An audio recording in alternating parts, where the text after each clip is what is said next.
बिस्मिल्लाहिर्रहमानिर्रहीम। अस्सलाम वालेकुम या साहिब ज़मान।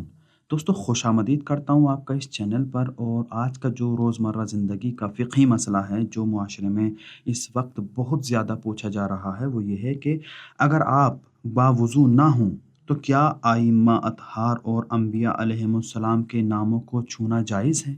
सबसे पहले आप ये जान लें कि हम ये वीडियोस शिया आसान अहकाम के नाम से बना रहे हैं कि जिसमें आयतुल्लाह ख़ामेनी, आयतुल्लाह सिस्तानी और आयतुल्लाह मकारिम शिराज़ी के फ़तवों को बयान किया जाएगा। तो चलिए सवाल के जवाब की तरफ चलते हैं। आयतुल्लाह सैयद अली ख़ामेनी साहब फरमाते हैं कि बेहतर है आइम्मा और अम्बिया के नामों को वज़ू के साथ छुआ जाए। लेकिन अगर किसी वजह से हाथ लग जाता है, उंगली लग जाती है हमारी अहले बैत अलैहिमुस्सलाम, आइम्मा मासूमीन अलैहिमुस्सलाम के नामों पर या अम्बिया के नामों पर, तो कोई मुश्किल नहीं है, हराम नहीं है, गुनाह नहीं है, लेकिन बेहतर है वज़ू के साथ छुआ जाए।